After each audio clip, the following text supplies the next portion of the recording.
Hello everyone, welcome back to the class. I hope आप सभी ठीक होंगे। आज हम क्या पढ़ने जा रहे हैं आज की क्लास में हम पढ़ने जा रहे हैं इंट्रोडक्शन टू अकाउंटिंग का पार्ट वन पहले लेक्चर में ऑलरेडी कवर हो चुका है।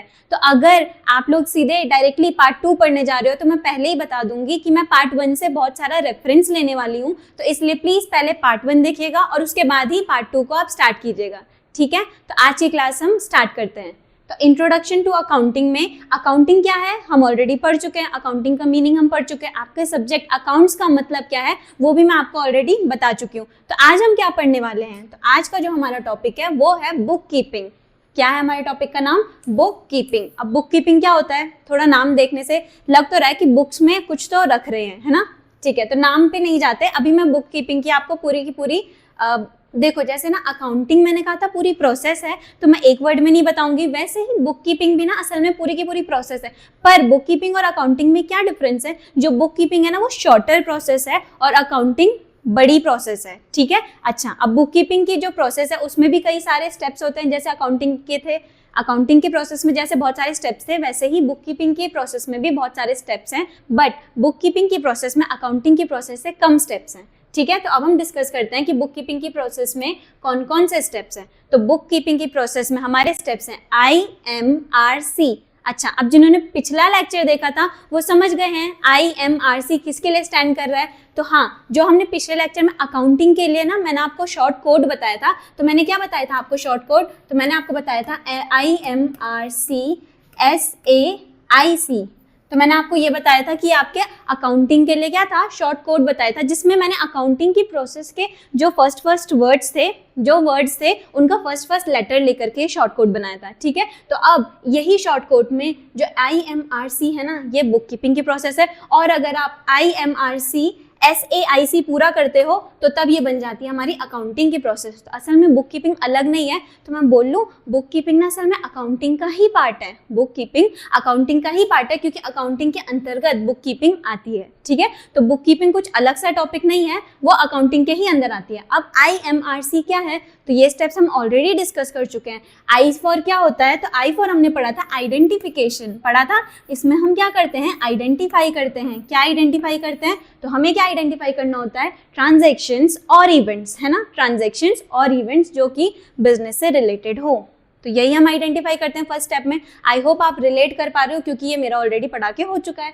अब है M से क्या था, measuring in terms of money. तो अगर आपने रिवीजन किया होगा तो आपको अभी, आई होप कि आपको अभी ये वर्ड्स मेरे बताने से पहले ही आपको रिकॉल हो रहे होंगे। तो measuring in terms of money, तो measuring in terms of money का मतलब क्या था, तो हमने जो ट्रांजैक्शंस और जो इवेंट्स को हमने क्या किया था, ऑलरेडी आइडेंटिफाई किया था कि वो बिजनेस से रिलेटेड हैं या नहीं, उनको ही हम मनी के टर्म्स में मेजर कर पा रहे हैं या नहीं। तो इसमें मैंने आपको क्या सिखाया था कि अगर आप किसी की भी मनी वैल्यू आपको पता है या इजीली पता कर सकते हो, तो हम बोलेंगे कि आप इस ट्रांजैक्शन या इस इवेंट को क्या कर सकते हो, मनी के टर्म्स में मेजर कर सकते हो। अब किसी को डाउट हो रहा होगा ट्रांजैक्शन का मतलब क्या है, इवेंट का मतलब क्या है और बिजनेस से रिलेटेड है या नहीं, इसे आइडेंटिफाई कैसे करें, तो प्लीज पार्ट 1 को देखिएगा। फिर अब है R से नेक्स्ट स्टेप है रिकॉर्डिंग। तो रिकॉर्डिंग में हमने क्या बोला था, जर्नल, हमारी जो नोटबुक होती है जिसमें हम रिकॉर्डिंग करते हैं उसका नाम हम रखते हैं जर्नल। तो जर्नल में हम क्या करते हैं, रिकॉर्डिंग करते हैं।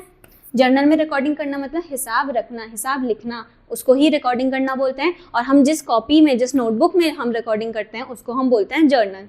ठीक है, और उसके बाद था C से क्या था, क्या पढ़ा था हमने, C से हमने पढ़ा था क्लासिफिकेशन। अच्छा, तो हम बुक कीपिंग और अकाउंटिंग को अलग अलग क्यों पढ़ रहे हैं मैम, अगर ये उसके ही अंदर आ रहा है तो हम इसे अलग अलग क्यों पढ़ रहे हैं। तो अभी मैं रीज़न बताऊंगी कि जो बुक कीपिंग है और वो जो अकाउंटिंग है, हालांकि बुक कीपिंग अकाउंटिंग के ही अंदर आती है पर ये दोनों की दोनों डिफरेंट चीज़ें हैं। क्यों है अभी पढ़ेंगे हम। ठीक है, तो C से क्लासिफिकेशन है। क्लासिफिकेशन क्या क्लासिफाई करते हो, मैंने आपको बोला था आप लोग क्या करते हो, जितनी भी ट्रांजेक्शन है उनको ग्रुप में डिवाइड करते हो, अलग अलग ग्रुप बनाते हो और उनको नाम दे देते हो, तो इसको ही हम बोलते हैं क्लासिफिकेशन। तो ये हम जहाँ पर करते हैं उसको हम बोलते हैं लेजर। तो लेजर में हम क्या करते हैं, क्लासिफिकेशन करते हैं, जिसमें मैंने आपको कहा था D साइलेंट रहेगा, इसीलिए इसको पढ़ेंगे लेजर। ठीक है, तो ये जो 4 प्रोसेस आप जब करते हो ना, यही बुक कीपिंग है। ठीक है, ये 4 स्टेप्स जब आपने कर लिए तो ये इसी प्रोसेस को हम क्या बोलते हैं, बुक कीपिंग।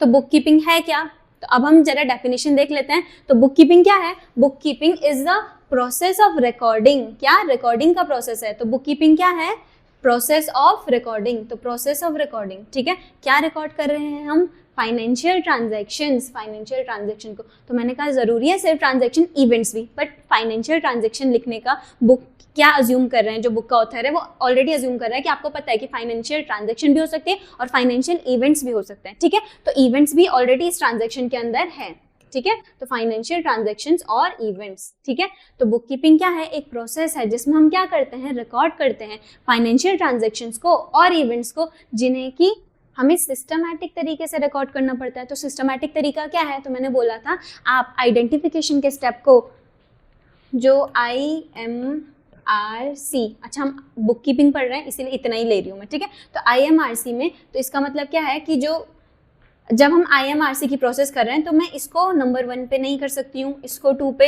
इसको 3 पे, इसको 4 पे, ऐसा कर सकती हूँ। मैं इस प्रोसेस को के स्टेप्स को आगे पीछे कर सकती हूँ, नहीं कर सकती हूँ, मुझे स्टेप वाइज करना पड़ेगा। तो स्टेप वाइज करना पड़ेगा, एक के बाद एक, जो कि ऑलरेडी आपको गिवन है कि IMRC के ही स्टेप में चलना है आपको, ठीक है, तो इसका मतलब होता है सिस्टमैटिक मैनर। तो इसी सिस्टमैटिक मैनर की बात कर रहे हैं कि आप अपने स्टेप्स को क्या नहीं कर सकते हो, आगे या पीछे नहीं कर सकते हो, ठीक है। तो बुक कीपिंग क्या है, bookkeeping is the process of recording financial transactions in a systematic manner and classifying them into ledgers. तो यही हमारी क्या है, बुक कीपिंग। तो सिस्टमैटिक मैनर में आपने रिकॉर्ड कर लिया, तो इस तक, यहाँ तक के स्टेप को बोल रहा है, वो आइडेंटिफाई किया, मेजर किया और आपने रिकॉर्ड कर लिया, और उसके बाद उसको क्लासीफाई कर दिया, किसमें, लेजर्स में हमने क्या कर दिया, क्लासीफाई कर दिया, ठीक है, ठीक है। तो अब देखो बुक कीपिंग की जो हमारी प्रोसेस है वो क्या क्या इन्वॉल्व करती है। तो पहला क्या है, identifying financial transactions and events. Financial transactions and events को आप क्या करोगे, आइडेंटिफाई करोगे। तो मैंने कहा एंड लिखा है तो कंफ्यूज नहीं होना है, ये लिखा एंड है, आप क्या सोचो अपने मन में, ये और है कि अगर सिर्फ ट्रांजैक्शन हो रही है, क्योंकि मैंने कहा था ना हर एक इवेंट आपको जरूरी नहीं है उसी टाइम पे पता चल जाए, आप होमवर्क कर रहे हो या नहीं, रिवाइज कर रहे हो या नहीं, उसका रिजल्ट आपको उसी समय नहीं मिलता। तो ट्रांजैक्शन हो रही है, इवेंट हो रहा है, इवेंट भी हो रहा है, आप पढ़ाई में कमजोर हो रहे हो, लेकिन आपको वो दिखेगा भी नहीं, आपको रिजल्ट बाद में दिखेगा, ठीक है, ठीक है। तो हमें क्या आइडेंटिफाई करना है, फाइनेंशियल ट्रांजैक्शंस और इवेंट्स, ठीक है, पहला स्टेप क्लियर हुआ। फिर बुक कीपिंग का सेकंड स्टेप क्या है, measuring them in terms of money. तो मनी के टर्म्स में हम क्या करेंगे, उनको मेजर करेंगे। आपको मनी वैल्यू पता होनी चाहिए, तो measuring them in terms of money मतलब मनी वैल्यू बता पा रहे हो आप या नहीं, पता कर पा रहे हो इजीली या फिर नहीं, ठीक है, ठीक है। अब आते हैं हम अपने थर्ड स्टेप पे, जो कि है recording in the books of account. अब बुक्स ऑफ अकाउंट क्या हुआ, ये तो हमें नहीं पता, ठीक है। तो बुक्स ऑफ अकाउंट क्या होता है, तो मैंने आपको बोला था ना, जैसे जितने भी बिजनेस वाले होंगे वो सब एक नोटबुक रखते हैं, जिसको हम क्या बोलते हैं, जर्नल बोलते हैं। तो उस नोटबुक में क्या करते हैं, वो अपनी पूरे दिन भर का हिसाब लिखते हैं, बोला था, तो मैंने कहा था उस नोटबुक को हम जर्नल बोलते हैं। तो जैसे जर्नल नोटबुक होती है ना, वैसे ही बिजनेस की अलग अलग नोटबुक्स होती हैं, ठीक है, जैसे जर्नल हो गई और लेजर हो गया, तो ऐसे अलग अलग नोटबुक्स होती हैं। तो बिजनेस की बहुत सारी नोटबुक्स होती हैं, ठीक है, सिर्फ एक ही नोटबुक नहीं होती है। तो हम उन सारी नोटबुक्स को मिला करके क्या बोल देते हैं, बुक्स ऑफ अकाउंट, ठीक है, हम क्या बोल देते हैं, बुक्स ऑफ अकाउंट्स बोल देते हैं उसे, ठीक है। तो रिकॉर्डिंग हम किस में करते हैं, बुक्स ऑफ अकाउंट। तो बुक्स ऑफ अकाउंट में से ही तो एक जर्नल है, तो इसीलिए बुक्स ऑफ अकाउंट लिखा है, ठीक है, जर्नल ना लिख करके उन्होंने क्या लिख दिया, बुक्स ऑफ अकाउंट, ठीक है। एंड और उसके बाद फिर नेक्स्ट स्टेप क्या है हमारा, क्लासीफाइंग इनटू लेजर अकाउंट्स। अब लेजर अकाउंट मतलब अलग अलग अकाउंट बनाओगे, जिन अकाउंट को आप क्या बुलाओगे, लेजर, ठीक है। तो इतना क्लियर हुआ। तो हमें क्या बुक कीपिंग की प्रोसेस पूरी की पूरी क्लियर हुई। बुक कीपिंग क्या है, मैंने कहा बुक कीपिंग अकाउंटिंग की जो प्रोसेस है उसका ही छोटा वर्जन है ना।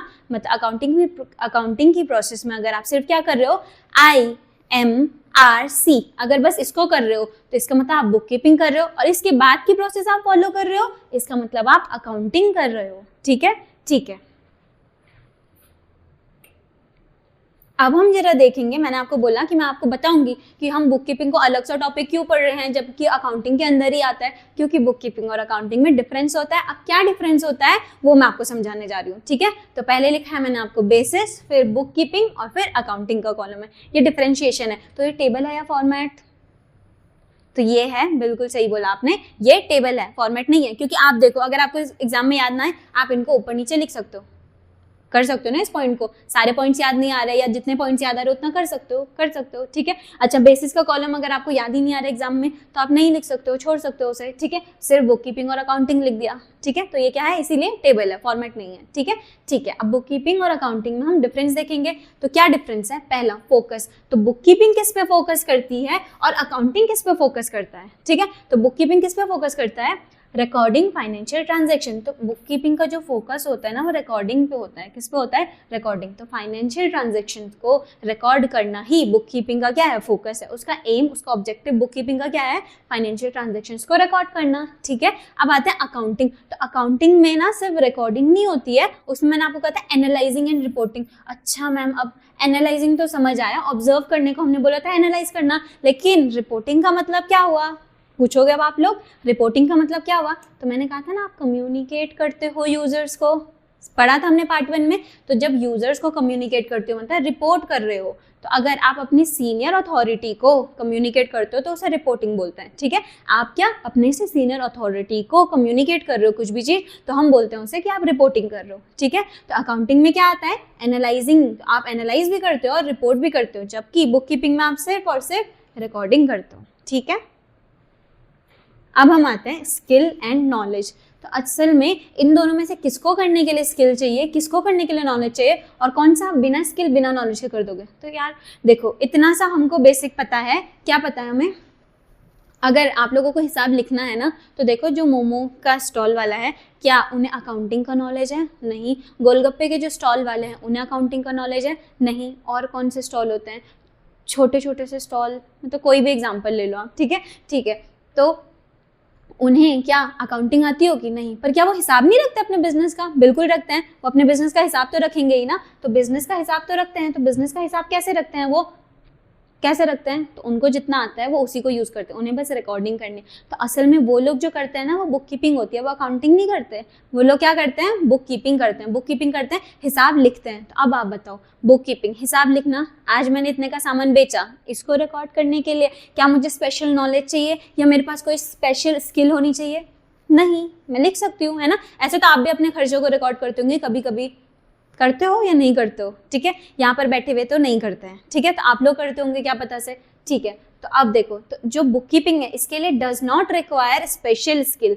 तो डज नॉट रिक्वायर, इसके लिए ना तो आपको स्पेशल स्किल की जरूरत है, ना ही आपको नॉलेज की जरूरत है ना। हिसाब कोई भी लिख सकता है, एक नोटबुक में उतारना ही तो है, तो वो तो कोई भी कर सकता है। लेकिन अकाउंटिंग, अब अकाउंटिंग में क्या आता है? आपको एनालाइज करना है और कम्युनिकेट करना है। तो एनालाइज करना है, फिर इंटरप्रीट करना है और फिर कम्युनिकेट करना है। समझ लो, तो यहाँ पे एनालाइजिंग, एनालाइजिंग के साथ साथ आप इंटरप्रीटिंग भी लिख सकते हो।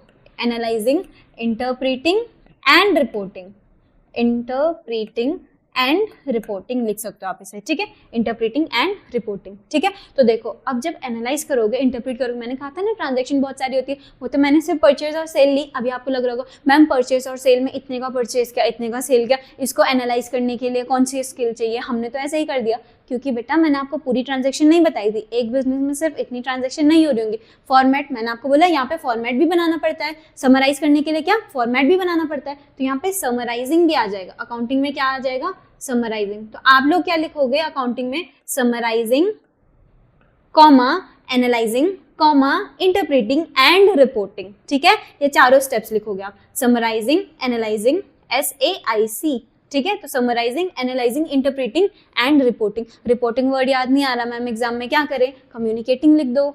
ठीक है, कम्युनिकेटिंग लिख सकते हो। तो देखो हमने क्या लिया था, जो एग्जाम्पल लिए थे ना हमने, वो बहुत ही क्या थे? शॉर्ट लिए थे। मतलब मैंने आपको सिर्फ परचेज और सेल बताया था, बिजनेस में और भी बहुत कुछ हो रहा होगा। और सिर्फ मैंने कहा ट्रायल बैलेंस नाम का एक फॉर्मेट बनता है, अभी आपको आता है वो फॉर्मेट बनाना? नहीं। तो आपको नॉलेज चाहिए और स्किल चाहिए उसे सीखने के लिए। तो जब आप पढ़ोगे और स्किल गेन करोगे तभी तो आप ट्रायल बैलेंस बना पाओगे। और क्या सिर्फ ट्रायल बैलेंस बनता है? मैंने कहा था समराइजिंग में हम ट्रायल बैलेंस बनाते हैं, सिर्फ ट्रायल बैलेंस बनता होगा क्या समराइजिंग में? नहीं, बहुत सारे फॉर्मेट बनते हैं। ठीक है, क्या बहुत सारे फॉर्मेट बनते हैं, तो ट्रायल बैलेंस बनता होगा। अच्छा, अभी तक क्या पता से आपने स्कूल में वर्ड सुन लिया होगा बैलेंस शीट। ठीक है, हमने अभी पढ़ा नहीं है, पर बैलेंस शीट नाम का वर्ड सुना होगा, वो भी प्रिपेयर करना पड़ता है। प्रॉफिट एंड लॉस अकाउंट भी प्रिपेयर करना पड़ता है। तो आप समझ रहे हो ना, तो अकाउंटिंग करने के लिए अब इतनी सारी चीज़ें प्रिपेयर करनी है, तो हर किसी को नहीं पता। अगर आप लोग कॉमर्स नहीं पढ़ रहे होते, सोच के देखो, कॉमर्स नहीं पढ़ रहे होते तो हिसाब लिखने का काम आप लोग कर पाते? पर अगर आप कॉमर्स नहीं पढ़ रहे हो तो बैलेंस शीट क्या है, ट्रायल बैलेंस क्या है, फॉर्मेट क्या है, ये आपको कभी पता भी चलता? नहीं। तो देखो अकाउंटिंग करने के लिए इसीलिए हमें क्या चाहिए?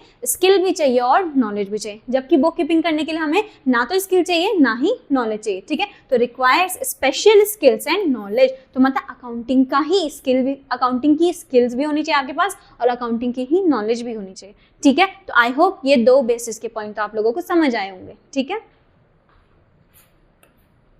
ठीक है, अब हम आते हैं दूसरे बेसिस के पॉइंट पे। अच्छा, उससे पहले अगर आप लोगों को डाउट होता है, आप लोग कमेंट सेक्शन में डाउट पूछ सकते हो। देखो, मैं एक एक कमेंट का रिप्लाई नहीं कर सकती हूँ, बट जो रेलेवेंट डाउट लगेगा ना, जो मुझे लगेगा कंसेप्चुअल डाउट है, उस डाउट को मैं अगली वीडियो में क्लास में हर किसी को एक्सप्लेन करूंगी। ठीक है, क्योंकि ऐसा हो जाता है ना, कभी एक का दिमाग नहीं चलता उस एंगल से, पर किसी और का चल रहा होता है उस एंगल से, तो उससे क्या हो जाता है, सभी को कंसेप्चुअल क्लैरिटी मिल जाती है। ठीक है, ठीक है, तो अब हम नेक्स्ट बेसिस पढ़ेंगे। क्या, दो हम पढ़ चुके हैं, ये थर्ड है, ये फोर्थ है।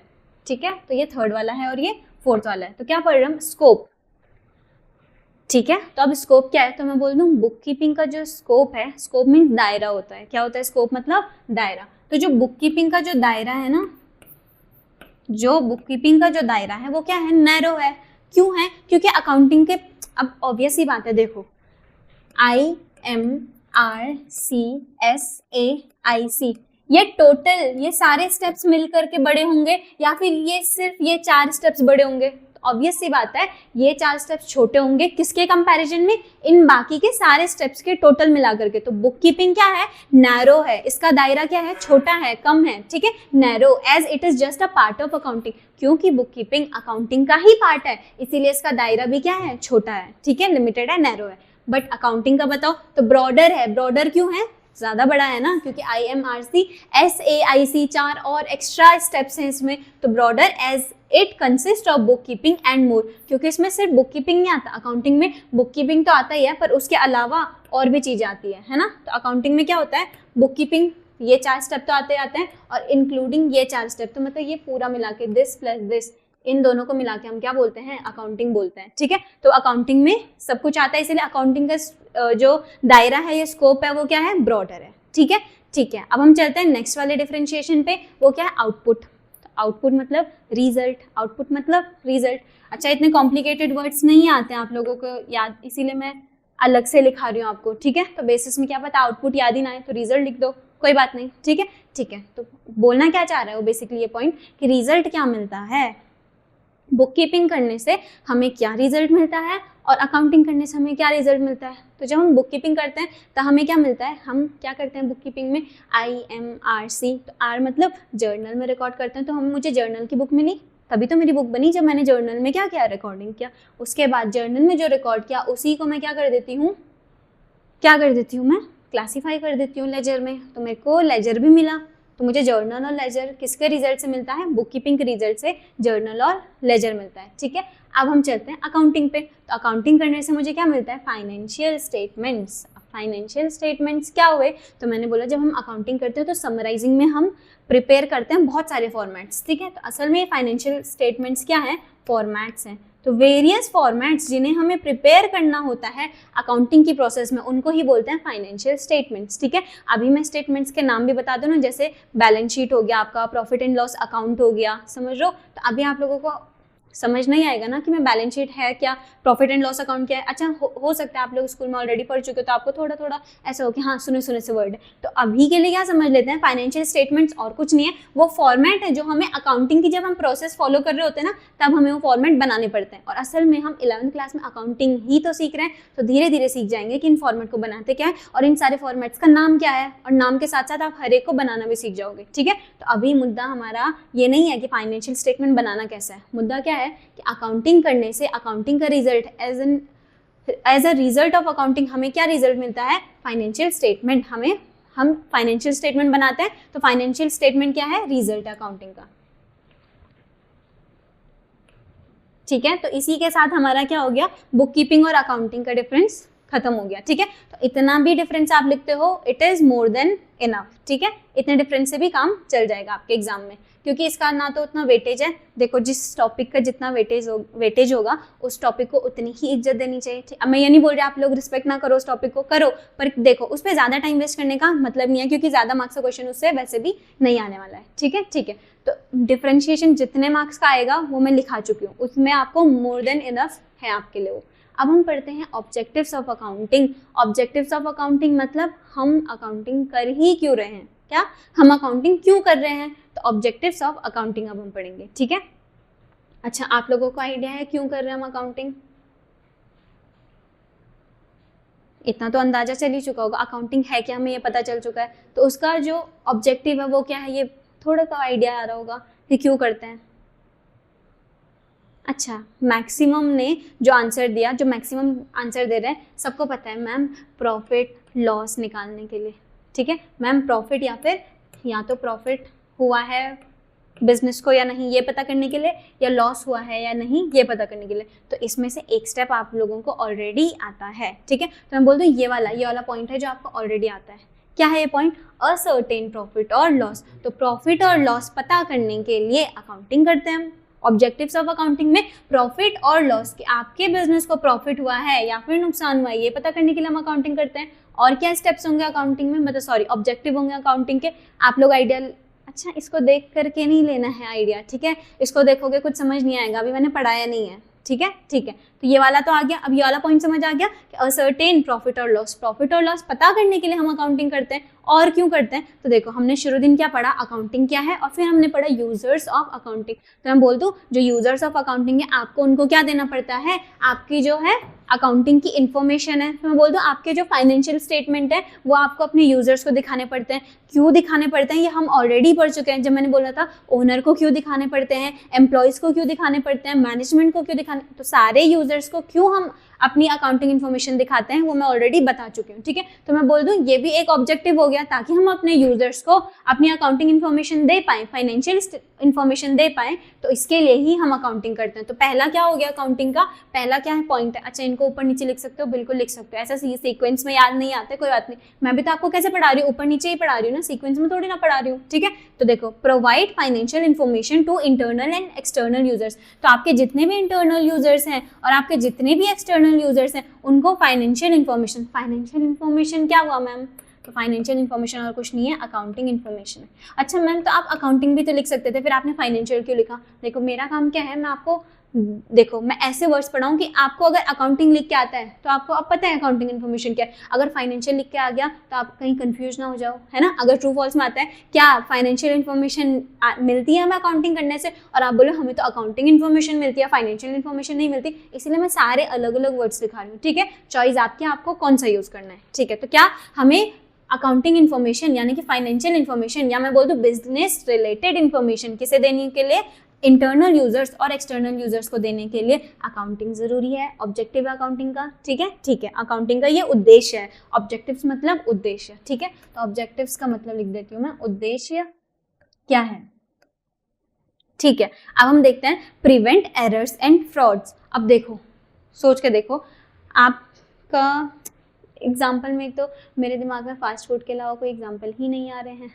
अगर आपका कोई कैफे है या कोई भी शॉप है, चॉकलेट फैक्ट्री, सब खाने का एग्जाम्पल आ रहा है। अच्छा रुक जाओ, एक साड़ी की शॉप है, आपकी क्या है, साड़ी की शॉप है, ठीक है। अब आपके दिन भर में इतनी सारी ट्रांजैक्शन हो रही है, ठीक है। सोच के देखो आप अकाउंटिंग नहीं करते हो, आप डिसाइड करते हो हम अकाउंटिंग करेंगे ही नहीं। अब आप अकाउंटिंग नहीं करोगे तो आपको लगता है आपको एक महीने बाद आपने आज से ठीक एक महीने पहले कितना सामान बेचा था, कितनी साड़ियाँ बेची थी और कितना स्टॉक खरीदा था, ये आपको याद रहेगा बिना रिकॉर्ड किए। आपने कहीं पे रिकॉर्डिंग नहीं किया, कहीं पे नहीं लिखा है, आपको याद रहने वाला है नहीं। तो मैं बोल लूँ आप जब अपना प्रॉफिट और लॉस निकालने जाओगे तो डेफिनेटली कोई ना कोई एरर करोगे। तो एरर मतलब क्या होता है, गलती, और एरर्स मतलब हो गया गलतियाँ, तो एरर्स मतलब हो गया गलतियाँ। अच्छा हिंदी की ना मात्राओं का थोड़ा देख लेना, वैसे तो ऐसे ही लिखते हैं जहाँ तक मुझे लग रहा है, बट अगर मैं बोल रही हूँ ना गलतियाँ, तो एरर्स मतलब गलतियाँ, मिस्टेक्स लिख देती हूँ, ठीक है।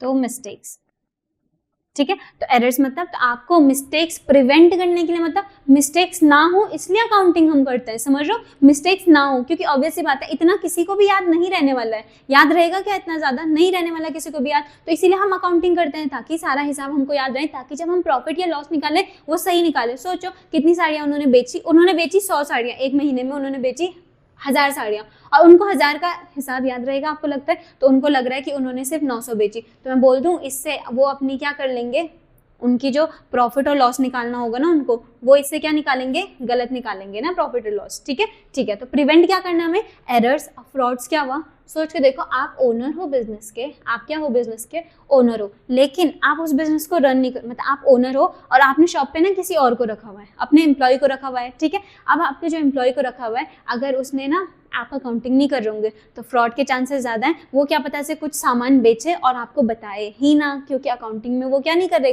अकाउंटिंग नहीं कर रहे हैं आपके शॉप वाले, आपकी शॉप अकाउंटिंग नहीं कर रही है, आपका बिजनेस क्या नहीं कर रहा है, अकाउंटिंग नहीं कर रहा है, तो फ्रॉड होने के चांसेस हैं, बिल्कुल है। वो सामान बेच देगा, आपको यही नहीं पता आपका स्टॉक में है कितना सामान, तो अभी कितना सामान बिक जाना चाहिए और कितने पैसे मिलने चाहिए, आपको नहीं पता, क्योंकि आप अकाउंटिंग ही नहीं कर रहे हो, तो आपको स्टॉक का भी नहीं अंदाजा। स्टॉक क्या होता है, ठीक है, तो स्टॉक होता है गुड्स।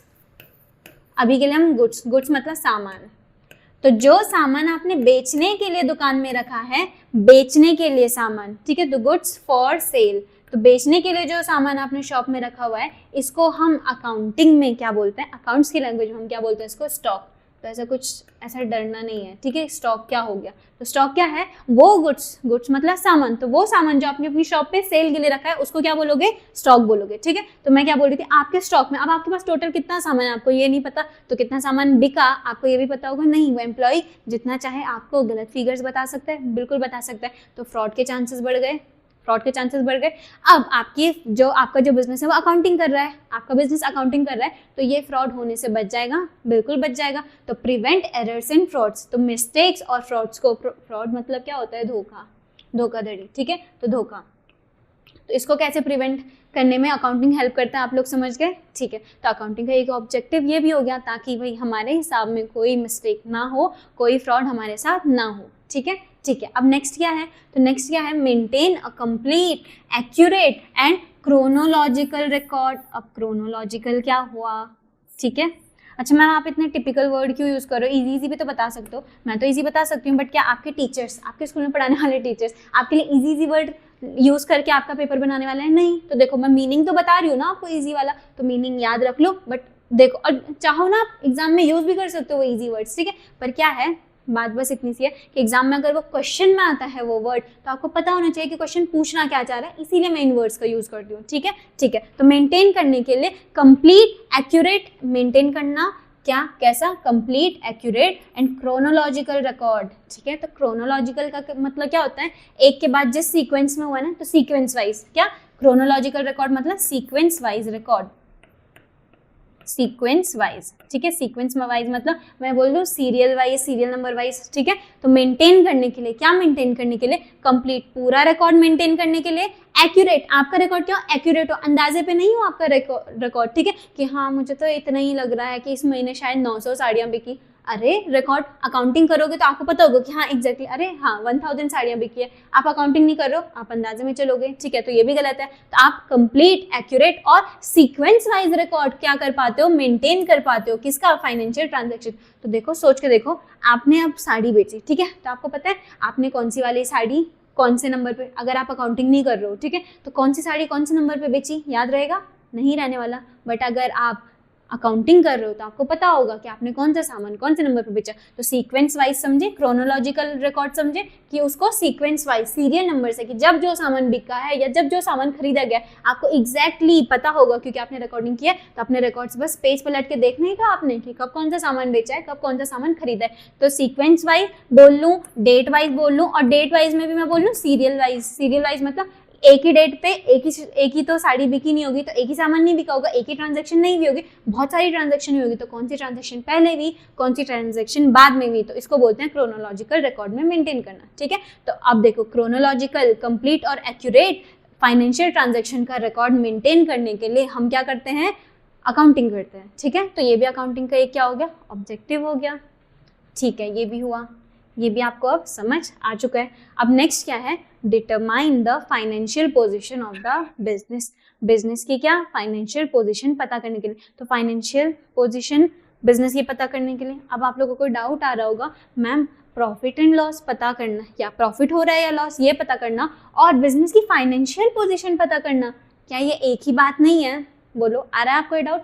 बिजनेस की फाइनेंशियल पोजीशन क्या है, मतलब बिजनेस को कितना प्रॉफिट हो रहा है, कितना लॉस हो रहा है, और मैं एक पॉइंट ऑलरेडी लिखा चुकी हूँ, प्रॉफिट लॉस पता करना। तो मैम आप अलग अलग क्यों लिखा रहे हो, ये तो एक ही पॉइंट है, एक ही पॉइंट है, बिल्कुल नहीं है। ये दोनों क्या है, अलग अलग पॉइंट हैं, ठीक है। तो अभी के लिए मैं बताती हूँ फाइनेंशियल पोजीशन डिटरमाइन करने के लिए, पता करने के लिए कि आपकी फाइनेंशियल पोजीशन क्या है, तय करने के लिए, डिटरमाइन करना तय करना, ठीक है, और असर्टेन करना पता करना। तो प्रॉफिट एंड लॉस हमें पता करना पड़ता है और फाइनेंशियल पोजीशन को हम क्या करते हैं, डिटरमाइन करते हैं, ठीक है। अब फाइनेंशियल पोजीशन का मतलब क्या हुआ, इसका मतलब होता है नेट वर्थ। क्या, नेट वर्थ। अब आप पूछो मैम नेटवर्थ क्या हुआ, हमें तो ये भी नहीं पता, ठीक है। तो ये हम आगे के लेक्चर में पढ़ेंगे, ठीक है। नेक्स्ट लेक्चर में, आगे के लेक्चर में भी नहीं, मैं इतना बता दूं, नेक्स्ट लेक्चर में ही हम नेटवर्थ का मीनिंग पढ़ेंगे, तो मैं आपको तब बताऊंगी। तो अभी घबराना नहीं है, अभी बस आप लोगों को इतना समझना है कि प्रॉफिट एंड लॉस पता करना अलग चीज़ है और फाइनेंशियल पोजीशन पता करना बिजनेस की, ये अलग चीज़ है, ठीक है। बस इतना पता होना चाहिए। और फाइनेंशियल पोजीशन का मतलब होता है नेटवर्थ, तो इसको मैं आपको नेक्स्ट लेक्चर में समझाऊंगी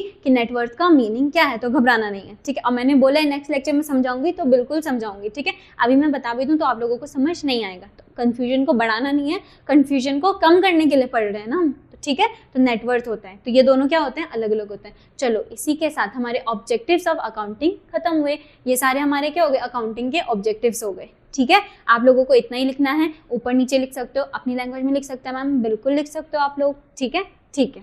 तो ये हो गया हमारा ऑब्जेक्टिव्स ऑफ अकाउंटिंग। अब आई होप आप लोगों को पता चल गया होगा कि अकाउंटिंग क्यों करी जाती है, ठीक है। ये तो हो गए हमारे ऑब्जेक्टिव्स ऑफ अकाउंटिंग।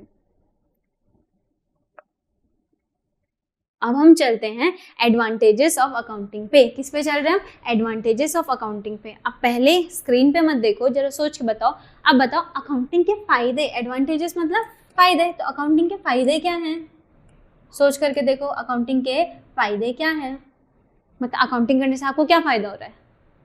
तो अगर हम थोड़ा बहुत सोचे तो हमको, आपको ऐसा नहीं लग रहा जो अकाउंटिंग के ऑब्जेक्टिव्स है ना कहीं वही अकाउंटिंग के फ़ायदे भी हैं। अरे जिस उद्देश्य के लिए आप अकाउंटिंग कर रहे हो, क्या वो उद्देश्य जब पूरा हो जाए तो वही आपका फ़ायदा नहीं है, है ना। तो वही है, ठीक है। तो हम पढ़ते हैं अब अकाउंटिंग के क्या एडवांटेजेस क्या क्या हैं, ठीक है। तो क्या है, पहला इवैल्यूएट्स बिजनेस परफॉर्मेंस। तो बिजनेस की परफॉर्मेंस इवैल्यूएट करने के लिए, कि बिजनेस की परफॉर्मेंस इवैल्यूएट करना, ये क्या हो गया, तो मैं बोल दूं सिंपली, वो बोल क्या रहा है, बिजनेस को प्रॉफिट हो रहा है या फिर बिजनेस को लॉस हो रहा है, ये पता करने के लिए कि बिजनेस की परफॉर्मेंस अच्छी हो रही है या बुरी हो रही है। जैसे आपकी परफॉर्मेंस पता करने के लिए, आपकी परफॉर्मेंस इवैल्यूएट करने के लिए आपके टेस्ट लिए जाते हैं, तो वैसे अकाउंटिंग करने से हमको क्या फ़ायदा होगा कि हमें पता चलेगा हमारे बिजनेस में प्रॉफिट हो रहा है या लॉस हो रहा है। तो बिजनेस की परफॉर्मेंस इवैल्यूएट हो गई, ठीक है। तो ये हो गया पहला एडवांटेज, ठीक है। तो इसमें आप लिख सकते हो, तो इवैल्यूएट बिजनेस परफॉर्मेंस की जगह आपको ऑब्जेक्टिव पे जाना है, आपको ये लिखना है और सर्टेन प्रॉफिट और लॉस, ये आपका फायदा है, बिल्कुल। तो इसको भी आप एडवांटेज में लिख सकते हो, ठीक है। और इस लैंग्वेज में भी लिख सकते हो, बस लैंग्वेज को घुमाया गया है, बाकी सेंटेंस का मीनिंग सेम है, ठीक है। दूसरा क्या है एडवांटेज अकाउंटिंग का, helps prevent fraud and errors. यही हमने ऑब्जेक्टिव में पढ़ा था कि एरर्स और फ्रॉड को क्या करता है, प्रिवेंट करता है, बस मैंने यहाँ पे जोड़ दिया हेल्प्स। तो ये मदद करता है क्या, फ्रॉड और एरर को प्रिवेंट करने में, फ्रॉड और एरर से बचने में मदद करता है। यही हमारा क्या हो गया, एडवांटेज हो गया, है ना। मैंने कहा ना आपके जो ऑब्जेक्टिव है वही क्या आपके एडवांटेजेस हैं। फिर नेक्स्ट सर्व्स एज, अच्छा चलो ये वाला मैं अभी पढ़ाती हूँ, वाला पॉइंट होल्ड पर रखते हैं इसको, ठीक है। फिर है assist management in decision making. ये मैनेजमेंट की हेल्प करता है डिसीजन मेकिंग। अच्छा बिजनेस देखो, एक बड़ा बिजनेस, जो भी डिसीजंस लेने होंगे तो ओनर और मैनेजमेंट मिलके लेते होंगे ना, जो मैनेजमेंट वाले हैं वो मिलके लेते होंगे। अब सोच के देखो, कोई बड़ा बिजनेस है, वो कोई बड़ी कंपनी है, वहाँ पे जब डिसीजन लेने होंगे तो ऐसे ही रैंडम बेसिस पे ले लेंगे कि यार इस बार ना हमको प्रॉफिट हुआ है या लॉस हुआ है, उसके बेसिस पे लेंगे ना वो नेक्स्ट मंथ के लिए डिसीजन। तो समझ रहे हो आप लोग, आप अपनी अकाउंटिंग इन्फॉर्मेशन पे बेस्ड वो डिसीजंस लेंगे। ऐसा तो नहीं कि उनको फ़र्क ही नहीं पड़ रहा है बिजनेस में क्या चल रहा है क्या नहीं चल रहा है, उससे तो उनको फ़र्क नहीं पड़ रहा है और वो सिर्फ और सिर्फ क्या कर रहे हैं, डिसीजंस ले रहे हैं कि ये नया रूल लागू होगा, ऐसा किया जाएगा, ये नया रेगुलेशन करना पड़ेगा।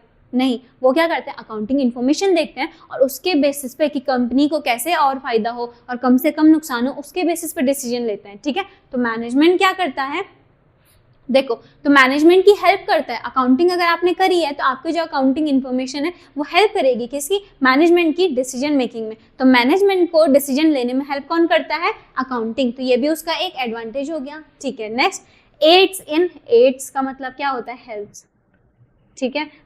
तो हेल्प करता है, क्या, helps in budgeting and planning. तो बजटिंग एंड प्लानिंग क्या हुआ, तो देखो आपने सुना होगा ना, कंट्री का बजट बन रहा है, साल का, है ना, साल भर का बजट बनता है, फिर वो बजट अनाउंस होता है, ठीक है। तो वही हुआ। तो बजट देखो, कंपनी, हर एक कंपनी अपना बजट लेके चलती होगी, हर एक बिजनेस वाला अपना बजट लेके चलता होगा। बिजनेस छोड़ो, कंपनीज छोड़ो, आप सोचो आपके पास जेब में 1000 रुपये आपको पॉकेट मनी मिलती है, तो आप भी तो अपना बजट बनाओगे कि इस 1000 रुपये का कितने रुपये मुझे कहाँ लगाने हैं, कितने रुपये मुझे कहाँ खर्च करने हैं, इसका बजट आप भी तो लेके चलोगे। तो कंपनी भी अपने पैसों का क्या बना देती है, बजट बना देती है कि हमें कितने पैसे कहाँ लगाने हैं। तो इसको बोलते हैं helps in budgeting and planning. और प्लानिंग करने में भी तो अकाउंटिंग ही हेल्प करेगी। अकाउंटिंग आपको बताएगी आपका प्रॉफिट कितना है, लॉस कितना है, उस हिसाब से तो आप अपने नेक्स्ट ईयर का बजट बनाओगे, समझ रहे हो, और उसी हिसाब से आप प्लान्स बनाओगे। अकाउंटिंग करने से आपको क्या पता चलेगा कि भाई आपने ना एक ऐसा स्टेप लिया था जिसकी वजह से आपको फायदा हुआ, ठीक है। तो आप बोलोगे, क्या बोलोगे कि आप अपनी प्लानिंग में क्या जोड़ दोगे कि ये वाला स्टेप ना इस महीने भी या इस साल भी होना चाहिए, क्योंकि पिछली बार इससे प्रॉफिट हुआ था। और हो सकता है कई स्टेप आपने ऐसे लिए हो जिसकी वजह से आपको लॉस होगा, तो अब आप प्लानिंग क्या करोगे कि भाई पिछली बार ना इस वाले स्टेप की वजह से क्या हुआ था, लॉस हुआ था, इसीलिए इस बार ये वाला स्टेप हम करते नहीं है ताकि हम लॉस से बच जाएं, समझ रहे हो। तो बजटिंग और प्लानिंग में अकाउंटिंग कैसे हेल्प करता है, ठीक है। अब नेक्स्ट क्या है, ये भी हो गया। अब नेक्स्ट क्या है, फैसिलिटेट्स ऑब्टेनिंग लोन्स। तो लोन्स ऑब्टेन करने में ये फैसिलिटेट करता है। हाँ, लोन ऑब्टेन करने में ऐसे कैसे, अकाउंटिंग का लोन से क्या लेना देना। तो देखो, जब भी आप बिजनेस करोगे सोच के देखो, आप अगर सोचो कि मुझे इस चीज़ का बिजनेस करना है, उस चीज़ का बिजनेस करना है, आपको अकाउंटिंग की जीरो नॉलेज है, कुछ नहीं पता, पर आपको बस इतना पता है अगर आपको किसी चीज़ का बिजनेस करना है तो आपके पास क्या होने चाहिए, पैसे होने चाहिए। क्या होने चाहिए, पैसे होने चाहिए, ठीक है। तो अगर आपको पैसे होने चाहिए तो सबसे पहले तो आप क्या करोगे, बिजनेस शुरू करने के लिए खुद से और रिलेटिव से जितना हो सके उतने पैसे उधार पे लोगे और खुद के पास जितनी सेविंग्स होगी वो सब लगाओगे। पर आपको लगता है सिर्फ इतने से पैसों से बिजनेस चलेगा। अगर आपको बड़ा बिजनेस करना है, नहीं, तब आपको ज़रूरत पड़ेगी लोन की। और लोन के लिए आप किसके पास जाओगे, बैंक के पास जाओगे। किसके पास जाओगे, बैंक के पास। तो मैंने कहा था ना, बैंक आपके यूज़र होते हैं अकाउंटिंग इन्फॉर्मेशन के।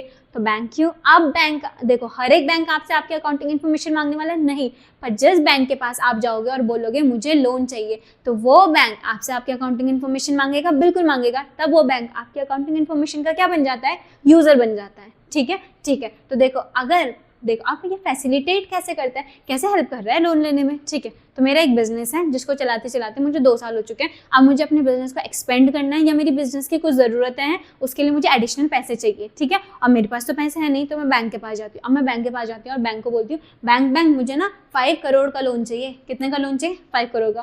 तो बैंक बोलेगा ठीक है ले जाओ, ऐसा होगा नहीं। तो बैंक क्या बोलेगा कि आप क्या इस लोन को रीपे करने के काबिल हो, कैपेसिटी है आपकी कि आप इस लोन को रीपे कर पाओ। तो मैं बोलूँगी बिल्कुल है, मेरा बिजनेस है खुद का। तो मैं बोलूँगी, अगर मैंने बोल दिया कि बैंक आपको पता है मेरे बिजनेस से मुझे हर महीने 1 करोड़ का फ़ायदा होता है, 1 करोड़ का प्रॉफिट होता है मुझे मेरे बिजनेस से हर महीने, ठीक है। अब बैंक क्या बोलेगा, ठीक है एक काम करो, हर महीने तुम्हें 1 करोड़ का प्रॉफिट होता है तो ले जाओ लोन, क्योंकि तुम वापस कर पाओगे, मुझे पता चल गया। यकीन आ गया, ऐसा होगा नहीं। बैंक इतनी जल्दी ऐसे किसी की बात है, ऐसे तो कोई भी चला जाए और बोल दे मेरा बिजनेस है, इतने का प्रॉफिट हो रहा है, इतने का लोन दे दो, है ना। तो बैंक वाले बेवकूफ़ थोड़े ना। तो बैंक वाले क्या बोलते हैं, अच्छा आपका 1 करोड़ का प्रॉफिट हो रहा है, एक काम करो जितने का भी प्रॉफिट हो रहा है आप मुझे क्या दिखाओ, अपने फाइनेंशियल स्टेटमेंट्स दिखाओ, बोलेगा, या फिर बोलेगा अकाउंटिंग इन्फॉर्मेशन दिखाओ या फाइनेंशियल इन्फॉर्मेशन दिखाओ, ठीक है। तो तब बैंक को आपको अपनी क्या दिखानी पड़ेगी, फाइनेंशियल स्टेटमेंट। अब फाइनेंशियल स्टेटमेंट में तो सच्चाई होगी, तो जो सच में रीपे करने के काबिल होगी जो बिजनेस, उसको लोन मिल जाएगा। और जो बिजनेस रीपे करने के काबिल नहीं होगा तो वो या तो अपनी फाइनेंशियल इन्फॉर्मेशन दिखाएगा ही नहीं, और दिखाएगा तो बैंक उसका लोन रिजेक्ट कर देगा। तो मैं ये तो नहीं बोल रही हूँ कि ज़रूरी है, अब देखो ठीक है, आपने झूठ नहीं बोला, आपने सच बताया कि मेरी फाइनेंशियल स्टेटमेंट ये है और मेरे को इतना, आपने बोल दिया मुझे 1 लाख का प्रॉफिट हर साल होता है, सॉरी हर महीने होता है, ठीक है, आपने ऐसा बोल दिया। तो अब ये बैंक के ऊपर डिपेंड करता है कि बैंक आपको लोन देना चाहता है या नहीं। तो इसीलिए मैंने लिखा है फैसिलिटेट। तो ऐसा नहीं है आपके पास अकाउंटिंग इन्फॉर्मेशन है तो उसका मतलब गारंटी है आपको लोन मिलेगा ही मिलेगा, नहीं। ये सिर्फ हेल्प करता है बैंक को एक आइडिया देने में कि आपकी कैपेसिटी रीपे करने की है या नहीं, ये आइडिया देने में। डिसाइड तो अल्टीमेटली कौन करेगा, बैंक करेगा कि उसे आपको क्या, आपको लोन देना है या फिर नहीं देना है, ठीक है। तो इसीलिए हमने बोला फैसिलिटेट करता है, क्या ऑब्टेन करने में, लोन ऑब्टेन करने में फैसिलिटेट करता है, ठीक है, ठीक है। तो ये वाला हमारा क्लियर हो। अब हम चलते हैं serves as evidence in court. तो मैंने कहा था ये मैं अभी पढ़ाऊंगी। तो असल में आपकी जो अकाउंटिंग इन्फॉर्मेशन है ना, आप उसको क्या कर सकते हो, एविडेंस के तौर पे कोर्ट में दे सकते हो। ये क्या, ये भी उसका एडवांटेज हो गया, फायदा हो गया। सोच के देखो, आज की डेट में हम ऑनलाइन ट्रांजैक्शंस करते हैं, ऑनलाइन ट्रांजैक्शन करते हैं, शॉपिंग करते होंगे आप लोग, ऑनलाइन शॉपिंग करते हो। अब सोच के देखो, एक कंपनी है, कभी आप लोगों के आइडिया में ऐसा आया होगा, दिमाग में ऐसा आइडिया आया कि जो कंपनी है मैं उससे प्रोडक्ट लेता हूँ और वो डैमेज है या नहीं, डैमेज बोल करके मैं उस प्रोडक्ट को क्या कर देता हूँ, वापस कर देता हूँ। अगर आपके दिमाग में ऐसा आया होगा तो आपको पता है हर एक कंपनी क्या करती है, अकाउंटिंग करती है, ठीक है। तो अगर कोई ऐसा सोचेगा, सोचो उसने ना एक सामान खरीदा, तो सामान मैं बोल दूँ सपोज ईयरबड्स लिए, ठीक है। आपने क्या किया, ईयरबड्स लिया लोकल मार्केट से जो कि नकली ब्रांड का था, ठीक है। अब आप बोलते हो, आपका फ्रेंड बोलता है तो एक काम करते हैं, जो जिस ब्रांड का है ना, ये जिस ब्रांड का, अब वो ब्रांड नकली है ये आपको नहीं पता, शॉपकीपर ने आपको असली बोल के बेच दिया, ठीक है। बट ब्रांड वाले को तो पता होगा अपना प्रोडक्ट कि हमारे ब्रांड का है या नहीं। तो आपने ईयरबड्स खरीद लिया सोच करके कि एप्पल का है, चलो एप्पल का मान लो, ठीक है। तो आपने ये सोच करके खरीद लिया कि एप्पल का, उन्होंने बोला सेल पे इसीलिए थोड़ा सस्ता मिल रहा है, ठीक है। तो आपने खरीद लिया एप्पल का ईयरबड्स। अब 2 दिन में ही आपका ईयरबड्स खराब हो जाता है, ठीक है। अब आप क्या बोलोगे, एप्पल कंपनी को क्या बोलोगे, इन्होंने मुझे खराब प्रोडक्ट दिया है, बोलोगे कि एप्पल कंपनी के प्रोडक्ट्स अच्छे नहीं है। तो मैं बोल दूँ, आप ये जो एप्पल कंपनी है इसको इससे नुकसान होगा। अगर सोचो वो कस्टमर जा करके एप्पल कंपनी पे केस कर दे कि मुझे खराब सामान दिया, मैंने इतने पैसे पे किया, अब एप्पल की जो कंपनी है वो फंस सकती है, बिल्कुल फंस सकती है। क्योंकि अगर वो प्रूफ नहीं कर पाई कि वो सामान उसका नहीं है, तो असल में वो प्रूफ कैसे करेगी। जितने भी सामान बनते हैं सबके सीरियल नंबर होते हैं, कुछ ना कुछ क्या होते हैं, हर एक प्रोडक्ट के उनके क्या होंगे, सीरियल नंबर। तो जब वो बोलेंगे कि आप इस सीरियल नंबर का आपके पास प्रोडक्ट है, उनके अकाउंटिंग रिकॉर्ड्स में तो लिखा होगा कि वो सीरियल नंबर का प्रोडक्ट उन्होंने बनाया भी है या नहीं, और बनाया है तो क्या अभी तक वो सीरियल नंबर का प्रोडक्ट बिक चुका है या नहीं। तो इससे क्लियर हो जाएगा कि उन्होंने तो ये सामान बेचा ही नहीं, यानी कि उनके ब्रांड का नहीं है। तो फिर गलती किसकी होगी, उस शॉप ओनर की, जिसने उनको गलत ब्रांड, मतलब फेक ब्रांड दिया है ना, एप्पल बोल करके फेक ब्रांड दिया। तो असल में जो आपकी अकाउंटिंग इन्फॉर्मेशन थी, तो देखो अगर एप्पल वाले ऐसे ही बोल दे हमारा नहीं है, ये देख के बोल दे कि हमारा नहीं है, देख के बता रहे हैं, देख के तो बता सकते हैं, पर क्या वो प्रूफ होगा ये कोर्ट में कि एप्पल वालों ने बोल दिया हमारा नहीं है, उन्होंने देख के नहीं। प्रूफ कब कर पाएंगे, अगर उनके पास अकाउंटिंग में रिकॉर्ड्स होंगे कि भाई इस सीरियल नंबर का सामान हमने कभी बनाया नहीं और इस सीरियल नंबर का सामान हमने कभी बेचा ही नहीं, तो प्रूफ। तो अकाउंटिंग आपको कोर्ट में एविडेंस की तरह एविडेंस की तरह हेल्प करती है, एज एन एविडेंस हेल्प करती है, क्या, अकाउंटिंग इन्फॉर्मेशन, ठीक है। तो आई होप अब आप लोगों को एडवांटेजेस ऑफ अकाउंटिंग भी समझ आ चुके होंगे, ठीक है। ठीक है, अब इतने फायदे हैं, अब हम नेक्स्ट टॉपिक पढ़ने जा रहे हैं, लिमिटेशंस ऑफ अकाउंटिंग। अच्छा, आप लोग स्लाइड तो देख चुके हो, तो आप लोगों को पता होगा लिमिटेशंस तो है ही है, बिल्कुल होंगी। हर एक चीज़ के एकदम परफेक्ट होती है नहीं, कुछ ना कुछ लिमिटेशंस तो देखो, कुछ ना कुछ कमियां हर इंसान में होती है। वैसे हर एक चीज़, हर एक प्रोसेस हमेशा ज़रूरी है वो परफेक्ट हो, कुछ ना कुछ लिमिटेशन तो होगी हर किसी की, ठीक है। तो अब अकाउंटिंग की क्या लिमिटेशन, हम ये पढ़ने जा रहे हैं। उससे पहले आप लोग थोड़ा अपना ब्रेनस्टॉर्मिंग करो और सोच के देखो, आप लोगों को आइडिया आ रहा है क्या क्या लिमिटेशंस हो सकती है अकाउंटिंग की, थोड़ा भी आइडिया कि क्या अकाउंटिंग की ये लिमिटेशन होगी, ऐसा आप बोल सको।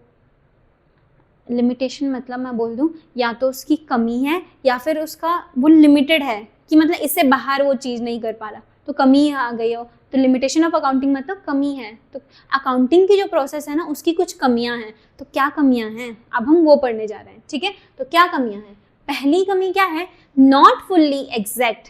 लिमिटेशंस ऑफ अकाउंटिंग मतलब अकाउंटिंग की क्या कमियां। तो अकाउंटिंग की कमियां क्या है, तो पहला है not fully exact due to estimations. अभी आप लोगों को नहीं पता एस्टिमेशन क्या है, तो एस्टिमेशन का मतलब होता है अंदाज़ा लगाना। क्या होता है, अंदाज़ा लगाना। अंदाज़ा लगाना, हम भी तो अपनी लाइफ में बहुत चीज़ों में अंदाज़ा लगाते हैं ना। जैसे कि आजकल बारिश हो रही है, तो आप लोग अंदाज़ा लगाते होंगे कल बारिश होगी या नहीं। तो आप ये बताओ 100% गारंटी है कि आपने अंदाज़ा लगाया कल बारिश नहीं होगी, और कल बारिश नहीं हुई, 100% की गारंटी दे सकते हो आप, नहीं दे सकते हो ना। 100% की गारंटी तो वेदर फोरकास्ट वाले भी नहीं दे सकते हैं, ठीक है। तो जिन भी चीज़ों में हम अंदाज़ा लगाते हैं ना, वो 100% एक्यूरेट, एग्जैक्ट या सही होगी, हम बोल सकते हैं नहीं। तो देखो, हम अभी जब आगे पढ़ेंगे तो हम देखेंगे, जब हम अकाउंटिंग कर रहे हैं, हम बहुत सी चीज़ों में क्या कर रहे हैं, अंदाज़ा लगाते हैं। हम बहुत सी चीज़ों में क्या करते हैं, एस्टिमेशन करते हैं। तो जब आप किसी चीज़ में एस्टिमेशन कर रहे हो, तो उससे मिलने वाला जो रिजल्ट होगा, अगर आप उसकी प्रोसेस में एस्टिमेशन कर रहे हो, तो उससे मिलने वाला जो रिजल्ट है, आपको लगता है वो फुल्ली एग्जैक्ट हो सकता है, वो फुल्ली एग्जैक्ट होगा, नहीं हो सकता है। तो इसीलिए नॉट फुल्ली एग्जैक्ट, क्यों, ड्यू टू एस्टिमेशन। तो अकाउंटिंग में हम बहुत सारे एस्टिमेशंस करते हैं, इसीलिए ये अकाउंटिंग की लिमिटेशन होगी कि अकाउंटिंग फुल्ली एग्जैक्ट नहीं है, क्योंकि उसने बहुत सारे एस्टिमेशंस करी हुई हैं, ठीक है। तो ये हो गया पहली लिमिटेशन। दूसरी लिमिटेशन क्या है, does not indicate realisable value. अब रियलाइजेबल वैल्यू क्या हुआ, तो does not indicate realisable value. अभी हम लोगों को रियलाइजेबल वैल्यू का मतलब नहीं पता, बस इतना सा सोचो, आपने एक फ़ोन खरीदा, क्या क्या आपने एक फ़ोन खरीदा, ठीक है, अपनी कंपनी के लिए आपने फ़ोन खरीदा, तो मैं बोल दूँ फ़ोन ने लैंडलाइन वाला टेलीफोन खरीदा आपने, वो डब्बे वाला फ़ोन होता है ना, तो आपने क्या लिया, लैंडलाइन वाला टेलीफोन खरीदा आपने। तो आपने टेलीफोन लिया, आपने टेलीफोन लिया, ठीक है। अब आपने टेलीफोन लिया अपनी कंपनी के लिए, अपने बिजनेस के लिए, ठीक है, आपने लिया। अब आपने इसको यूज़ किया, तो आपने इसको लिया कितने में लिया, आपने इसको लिया, आपने सपोज मैं बोल दूँ ये कितने का है आपका 30,000 का, ठीक है। तो आपने कितने का लिया, 30,000 का आपने एक लैंडलाइन वाला फ़ोन लिया, ठीक है। अब 30,000 का लैंडलाइन वाला आपने फ़ोन लिया, तो आप इसको, ये एक ट्रांजैक्शन है, बिजनेस में समथिंग हैपेंस, ये एक ट्रांजैक्शन है, तो आपने लिखा होगा, तो आपने अपने जर्नल में क्या लिखा होगा, परचेज टेलीफोन फॉर ₹30,000, ये आपने अपने जर्नल में लिखा होगा, ठीक है, लिखा होगा। अब आप इस सामान को बेचते हो, अब ये सेकंड हैंड हो गया, काफ़ी टाइम हो गया, अब आप इस सामान को बेचते हो, तो अब इसको बेचने पर आपको जो पैसे मिलेंगे उसे हम बोलते हैं रियलाइजेबल वैल्यू, उसे हम क्या बोलते हैं, रियलाइजेबल वैल्यू। तो कोई भी सामान आपने बिजनेस के लिए खरीदा और उसके बाद आप उसको बेचते हो, तो उसको बेचने पर आपको जो कीमत मिलेगी उसको हम बोलते हैं रियलाइजेबल वैल्यू। जरूरी है बिजनेस के लिए खरीदो, अगर आपने कोई भी सामान अपने लिए भी, पर्सनल यूज के लिए भी खरीदा और आप उसको बेचते हो, सेकेंड हैंड किसी को देते हो, तो तब आपको अमाउंट मिलेगी, कुछ रुपए मिलेंगे, तो उसको हम बोलते हैं रियलाइजेबल वैल्यू, ठीक है। तो आपकी जो अकाउंटिंग है ना, वो रियलाइजेबल वैल्यू को इंडिकेट नहीं करती। कैसे मैम, कैसे इंडिकेट नहीं करती, तो मैंने बोला ना 30,000 में आपने खरीदा, अब आप इसको बेचने जाओ 1 साल बाद, क्या आपको लगता है 30,000 कोई देगा आपको, लगता है नहीं। तो जितना भी देगा 30,000 से तो कम ही देगा, क्यों, क्योंकि आपका ये सामान यूज्ड है ऑलरेडी, एक बार क्या है, ऑलरेडी यूज्ड है। तो 30,000 ना देकर के अब आपको 15,000 ही देता है, या 20,000 या 25,000, जितना भी मिला आपको 30,000 तो नहीं मिलने वाला। लेकिन जब आपने रिकॉर्ड किया होगा अपनी बुक्स में, तो आपकी उसमें तो क्या रिकॉर्डिंग दिखा रहा होगा 30,000, तो आपको उसमें क्या दिखा रहा होगा, आपके टेलीफोन की जो वैल्यू है वो कितनी है 30,000, जबकि रियलिटी में जब आपने बेचा आपको मिले सिर्फ 15,000 या फिर सिर्फ 20,000। तो मैं बोल लूँ तो ये हमें एग्जैक्ट जो रियलाइजेबल वैल्यू थी ना, वो नहीं दिखा रहे थे अकाउंटिंग में जो हमारे रिकॉर्ड्स थे, हमारी जो इन्फॉर्मेशन थी, वो हमको रियलाइजेबल वैल्यू नहीं बता पाती है, इसीलिए does not indicate realisable value. ये क्या हो गया, अकाउंटिंग की लिमिटेशन हो गई। और क्या, इग्नोर्स क्वालिटेटिव एस्पेक्ट्स। क्या, जो क्वालिटेटिव एस्पेक्ट्स हैं, जो क्वालिटेटिव एस्पेक्ट्स मतलब गुणात्मक जो एस्पेक्ट्स हैं, उनको क्या कर देती है, इग्नोर कर देती है अकाउंटिंग। अच्छा, अब इसका मतलब क्या हुआ, तो अकाउंटिंग में जैसे कि हमने शुरू दिन एग्जांपल लिया था, जब हम मनी के टर्म्स में किसे मेजर कर सकते हैं और किसे नहीं कर सकते हैं लिखा था, पढ़ रहे थे, तब मैंने आपको कहा था आपके जो सेल्स के मैनेजर है और आपके जो प्रोडक्शन के मैनेजर है, उनके आपस में लड़ाई हो गई है, वो बात नहीं कर रहे एक दूसरे से। तो मैंने कहा था business is bound to suffer, business suffer करेगा, बिजनेस को नुकसान होगा इससे, लेकिन हम इसको रिकॉर्ड नहीं कर सकते क्योंकि ये मनी के टर्म्स में रिकॉर्ड नहीं किया जा सकता, लेकिन इससे बिजनेस को असर तो हो रहा है ना। तो मैं बोल दूँ ये जो क्वालिटेटिव एस्पेक्ट है ना, इसको अकाउंटिंग क्या कर देता है, इग्नोर कर देता है। कि अगर उसमें मॉनेटरी चीज वैल्यू मतलब एड, अगर मॉनेटरी वैल्यू, मनी वैल्यू नहीं है उसकी, तो अकाउंटिंग उसको इग्नोर कर देगा। पर क्या इसे इग्नोर किया जाना सही बात है? नहीं है, क्योंकि देखो आपका बिजनेस तो सफर कर रहा है, हो सकता है उससे आपको भारी लॉसेस भी हो रहे हो क्योंकि वो दोनों आपस में बात ही नहीं कर रहे हैं, ठीक है, लेकिन आपकी अकाउंटिंग तो इसको क्या कर रहा है, इग्नोर कर रहा है। तो इसीलिए हम लिमिटेशन बोलते हैं अकाउंटिंग की, कि अकाउंटिंग इग्नोर कर देता है क्वालिटेटिव एस्पेक्ट्स को, ठीक है। और क्या लिमिटेशंस हो सकती हैं अकाउंटिंग की, ठीक है, आई होप पीछे के 3 लिमिटेशंस आपको समझ आए होंगे। और क्या लिमिटेशन हो सकती है, overlooks effect of price level changes. अच्छा मैम, इसका मतलब क्या हुआ, हमें तो कुछ भी समझ नहीं आया, ठीक है। तो मैंने आपको बोला, आपने ना सपोज क्या खरीदा अपने बिजनेस के लिए, टेबल खरीदा। क्या खरीदा आपने बिजनेस के लिए, टेबल खरीदा, सामान खरीदा टेबल, ये बेचने के लिए नहीं खरीदा आपने, ठीक है, बेचने के लिए नहीं खरीदा आपने यूज, बिजनेस में यूज करने के लिए आपने टेबल खरीदा। ऑफिस के टेबल होते हैं ना, तो टेबल थोड़ी ना बेचते हैं ऑफिस के, जो सर्विस दे रहे होंगे वो बेचेंगे। जैसे आप देखो, आप किसी शॉप में जाते हो तो जिस काउंटर पे वो बैठे रहते हैं, जिस टेबल पे वो बैठे रहते हैं, वो टेबल बेचेंगे क्या? नहीं, अपना सामान बेचेंगे जो बेचने के लिए खरीदा है। उन्होंने वो टेबल बेचने के लिए खरीदा ही नहीं है, ठीक है, ठीक है। तो आपने एक टेबल खरीदा जो बेचने के लिए नहीं खरीदा, यूज करने के लिए खरीदा। अब आपने इसको खरीदा, सपोज मैं बोल के चलूँ 4,000 में, चलो 14,000 में आपने ये टेबल खरीदा। तो आपने अपनी किताबों में रिकॉर्ड कर दिया होगा, अपनी जर्नल में क्या रिकॉर्ड किया होगा कि 14,000 का टेबल खरीदा। तो आपने अपने जर्नल में रिकॉर्ड किया होगा परचेज टेबल, लिख किया होगा आपने परचेज टेबल फॉर ₹14,000। तो 14,000 का आपने क्या खरीदा है, टेबल खरीदा है, ठीक है, आपने रिकॉर्ड किया होगा। अब क्या होता है, आपके जो मार्केट में इस टेबल की जो वैल्यू है वो गिर जाती है। क्या हो जाती है, गिर जाती है मार्केट पे। मतलब अब ये टेबल 14,000 के बिकने की जगह अब ये बिकता है आपका 12,000 में, क्योंकि इस टेबल पे सेल लग गई थी। तो अब ये 12,000 में बिक रहा है, ठीक है। तो अब मैं बोल दूं ये जो 12,000 में मार्केट में बिक रहा है, ये इसकी क्या हो गई, मार्केट प्राइस। और आपने आपके हिसाब से इस टेबल की कीमत आपने अपनी बुक्स में कितनी दिखाई है, 14,000, और मार्केट में इसकी कीमत कितनी चल रही है, 12,000। तो मैं बोल लूँ मार्केट के हिसाब से, अगर कोई आपसे पूछे आपके टेबल की क्या कॉस्ट है, आप बोलोगे 14,000, तो वो क्या बोलेगा कि मार्केट में तो 12,000 है। अब आप अगर इस टेबल को किसी को बेचने जाओ तो क्या आपको कोई 14,000 देने वाला है, सब क्या बोलेंगे मार्केट प्राइस तो 12,000 है ना, तो आप 14,000 क्यों मांग रहे हो, समझ रहे हो। तो मैं बोल रहा हूँ आपकी किताबें अब गलत फिगर शो कर रही हैं, आपकी किताबें 14,000 गलत दिखा रही है ना, क्योंकि उसका प्राइस तो 12,000 हो चुका है। लेकिन क्या आप इसे काट करके, आप 14,000 को काट करके 12,000 लिख सकते हो अपनी किताबों में, नहीं लिख सकते हो, ठीक है, ऐसा नहीं कर सकते आप। और सपोज चलो कम क्यों, अब हो सकता है इस टेबल का डिमांड बढ़ गई तो इन्होंने प्राइस भी बढ़ा दिया और अब ये हो गया 16,000 का। तो अब मुझे बताओ आपकी किताबों में तो 14,000 दिखा रहा है और मार्केट में इसका मार्केट प्राइस क्या चल रहा है, एमपी मतलब मार्केट प्राइस, तो मार्केट प्राइस क्या चल रहा है, इसका मार्केट प्राइस चल रहा है 16,000 और आपकी किताबें दिखा रही है 14,000। तो मुझे बताओ इस 14,000 को काट के या इस 12,000 को काट के आप 16,000 लिख पाओगे,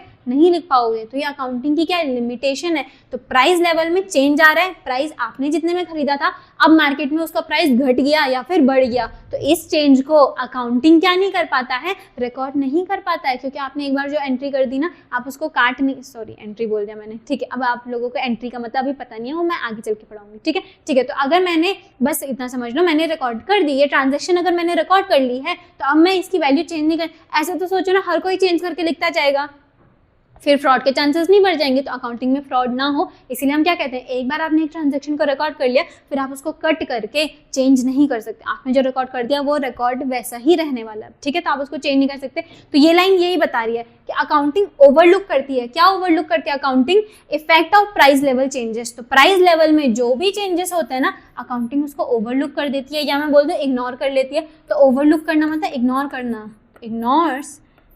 ignore effects of price level changes, क्योंकि अकाउंटिंग उसको क्या सक्षम ही नहीं है कि अकाउंटिंग उसको रिकॉर्ड कर पाए, ठीक है। अब आता है may result in window dressing. अब विंडो ड्रेसिंग क्या हुई, ये वर्ड थोड़ा सुना सुना सा तो लग रहा है ना, विंडो ड्रेसिंग तो नहीं लग रहा है सुना सुना सा, विंडो शॉपिंग जरूर लगेगा। विंडो शॉपिंग करते हो, मॉल में जाते हो, वहाँ क्या करते हो, बहुत देर घूमते हो और ज़रूरी है आप कुछ खरीद के आओगे, ज़रूरी है नहीं, तब आप करते हो विंडो शॉपिंग।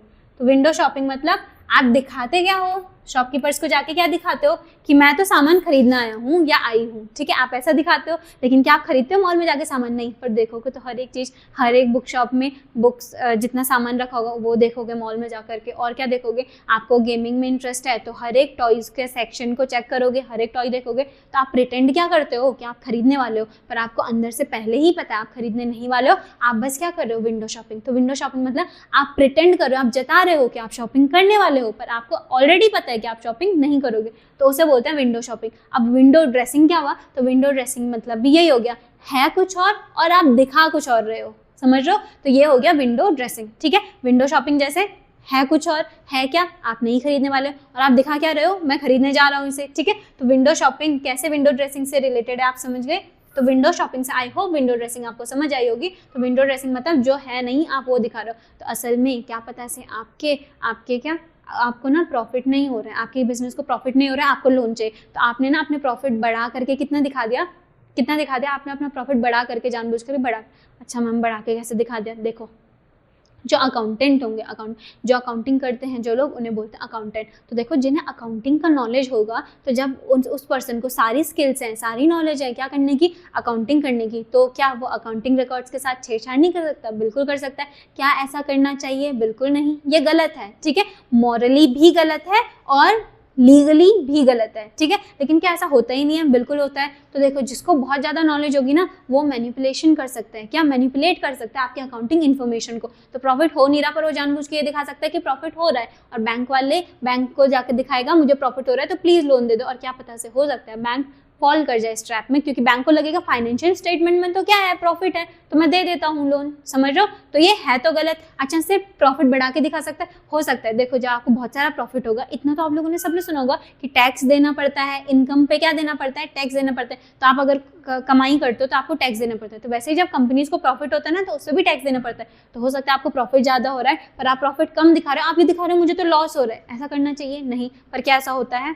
कहीं कहीं होता है, ठीक है। तो इसलिए तो ये लिमिटेशन में आ गया ना। अब अकाउंटिंग इस चीज़ को तो नहीं रोक सकता कि जिस पर्सन को बहुत अच्छे से अकाउंटिंग का नॉलेज होगा वो विंडो ड्रेसिंग कर सकता है, वो प्रॉफिट की फिगर्स को ऊपर नीचे करके दिखा सकता है, क्योंकि उसे अकाउंटिंग के ना सारे लूप होल्स पता है। लूप होल्स मतलब कि कहाँ पे मैं चेंज करूंगा ना तो पकड़ में नहीं आएगी वो चीज़, ठीक है। तो इसीलिए अकाउंटिंग की लिमिटेशन हो गई कि may result in window dressing. तो इसी के साथ हमारी लिमिटेशंस भी क्या हो गई, खत्म हो गई है, ठीक है। देखो, आज हमने क्या क्या पढ़ा, हमने पढ़ा बुक कीपिंग, फिर हमने क्या पढ़ा, बुक कीपिंग अकाउंटिंग से अलग कैसे है, उन दोनों में डिफरेंसेस क्या क्या हैं, ठीक है, ठीक है। और हमने क्या पढ़ा, और हमने पढ़ा बुक कीपिंग के बाद हमने फिर पढ़ा कि आपके जो अकाउंटिंग है ना उसके ऑब्जेक्टिव्स क्या हैं, फिर हमने पढ़ा अकाउंटिंग के एडवांटेजेस क्या हैं, और फिर हमने पढ़ा अकाउंटिंग की लिमिटेशंस क्या क्या हैं, ठीक है। अब जैसे कि मैंने आप लोगों को कहा, आपको कोई भी डाउट होगा तो आप मुझे कॉमेंट सेक्शन में क्वेश्चन पूछ सकते हो, ठीक है, सारे के सारे क्वेश्चन पूछ सकते हो, ठीक है। और मैंने ये बोला है कि हर एक का मैं रिप्लाई नहीं भी कर पाऊंगी, पर जो मुझे लगेगा कंसेप्चुअली और बच्चों को भी ये पता होना चाहिए कि और बच्चों को भी अगर ये डाउट होगा तो उनको पता होना चाहिए, ठीक है। तो मैं ट्राई करूंगी कि मैं आपकी क्वेरीज को क्या कर दूं, सॉल्व कर दूं नेक्स्ट लेक्चर में, ठीक है। तो इसी के साथ हमारे आज का लेक्चर खत्म होता है, ठीक है। अच्छा, लेक्चर हमारा खत्म हो रहा है, हमारी क्लासेस खत्म नहीं हुई हैं, हम पूरा 11th का पूरा सिलेबस यहाँ पे कवर करने वाले हैं। इसलिए आपको बस क्या करना है, प्रॉपर रिविजन करना है। बाकी नोट्स के साथ पूरा का पूरा मैं आपको क्या कराने वाली हूँ, रिविजन करा रही हूँ, सॉरी रिविजन भी कराऊंगी, बट अभी पूरा का पूरा कोर्स कंप्लीट कराऊंगी, ठीक है। अच्छा, नोट्स मैंने दिए हैं, पॉज करके आप लोग आराम से नोट्स बना सकते हो, है ना। और यही नोट्स आप अपने स्कूल में यूज कर सकते हो, और यही नोट्स स्कूल में मतलब पेपर में आप एग्जैक्टली ऐसा ही लिख सकते हो जैसे मैं आपको नोट्स बना के दे रही हूँ। लर्न कर लेना और अपने वर्ड्स में लिखना है तो बिल्कुल लिख सकते हो। अगर आपके टीचर आपको अलाउ करते हैं तो बिल्कुल अपने वर्ड्स में भी आप लिख सकते हो। तो आई होप आपका चैप्टर 1 अब फिनिश हो चुका है। तो मुझे नहीं लगता आपके चैप्टर 1 में आपको कुछ भी डाउट बचे। अच्छा, 1-2 टॉपिक हो सकता है चैप्टर 1 के रह गए हो, जैसे आपके बुक में होगा single entry system, double entry system. मैं अभी चैप्टर 1 में नहीं पढ़ा रही हूँ आपको, क्योंकि अगर मैं पढ़ा भी दूँ ना आपको कुछ समझ नहीं आने वाला, ठीक है। वो क्या नहीं होने वाला, आपको समझ में नहीं आने वाला। तो मैं धीरे धीरे जब 1-2 चैप्टर से हम आगे बढ़ेंगे तब मैं आपको डबल एंट्री सिस्टम उन्हीं चैप्टर्स के साथ पढ़ाऊंगी, और जब मैं आपको डबल एंट्री सिस्टम बता दूंगी तब मैं उन्हीं चैप्टर्स के साथ आपको सिंगल एंट्री सिस्टम भी बताऊंगी। सिंगल एंट्री सिस्टम पे आपके पास ना पूरा का पूरा चैप्टर है, अकाउंटिंग फ्रॉम इनकम्प्लीट रिकॉर्ड्स, ऐसे इस नाम से आपके पास चैप्टर होगा, तो वो सिंगल एंट्री सिस्टम है, ठीक है। तो हो सकता है कुछ टॉपिक्स मैंने छोड़े हो, तो आपको टेंशन नहीं लेना है, मैं कवर पूरा सिलेबस कराऊंगी। मैंने बोला है आपको बस क्या है करना है, आपको रेगुलर लेक्चर्स देखना और रिविजन करना है, सिलेबस की टेंशन नहीं लेनी है, ठीक है। ठीक है, थैंक यू।